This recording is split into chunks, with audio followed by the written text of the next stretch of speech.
Cardio avant ou après une séance de muscu? Qu'est-ce qui est le plus optimal pour optimiser sa prise de masse musculaire? Ou peut-être doit-on faire le cardio un autre jour? Ou même pas du tout si votre but est uniquement le développement musculaire. On voit ça maintenant. Moi c'est Cyril, je suis le fondateur de DIS, une société de compléments alimentaires dédiée à la performance sportive. Il est beaucoup dit que le cardio est catabolique et la musculation anabolique. Et donc le cardio vous ferait perdre les gains obtenus grâce à la musculation. Mais est-ce que c'est vraiment le cas? Oui et non. Selon certaines études scientifiques, le moment et la manière dont vous faites votre cardio peuvent influencer votre prise de masse musculaire. Mais pourtant, les deux sont importants. Faire du cardio comme des entraînements de résistance apportent les deux des bienfaits pour la santé et peuvent même être complémentaires pour optimiser ses performances. Donc, en soi, il est très bien de faire les deux. Mais dans le bon ordre, c'est toujours mieux. C'est comme le lait et les céréales. On met le lait et après les céréales. À l'inverse. Et vous savez quoi? On a une étude récente de 2025 à ce sujet. Cette étude a été effectuée sur 12 semaines et a été menée avec 45 jeunes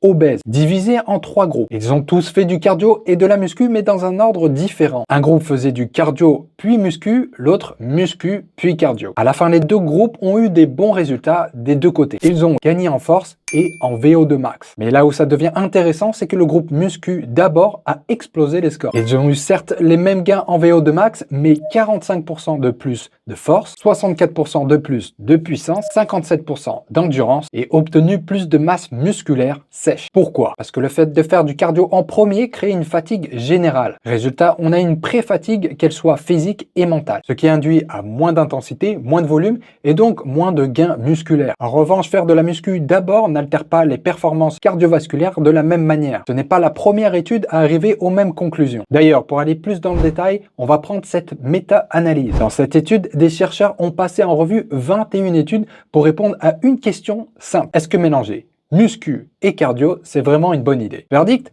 Oui, tu progresses, mais pas autant que si tu faisais uniquement de la muscu. L'entraînement combiné freine un peu la prise de masse musculaire ainsi que la force et la puissance. Le pire combo, trop de cardio, trop souvent, trop d'intensité, comme par exemple la course à pied. Oui, courir semblerait être moins bénéfique pour nos gains que par exemple le vélo. Désolé les coureurs, c'est l'étude qui le dit, mais vous en faites pas, ça reste léger. Donc si vous faites du cardio de haute intensité, priorisez des sports avec peu d'impact physique ou alors éloignez-les de quelques jours de vos entraînements de jambes, par exemple. Dans cette étude plus récente, ils ont analysé 43 études et voilà ce qu'ils ont trouvé. Faire du cardio plus de la musculation n'impacte pas significativement la prise de masse musculaire ni la force maximale. Par contre, ils ont conclu d'une baisse de la puissance explosive, surtout si le cardio est fait dans la même séance. Il y aurait peut-être une solution à tout ça, séparer les deux de 3 heures et l'effet disparaît. Peu importe que tu sois un coureur ou sur la pédale, je veux dire sur le vélo, que tu t'entraînes de 3 à 6 fois par semaine, que tu sois jeune ou vieux, débutant ou pas,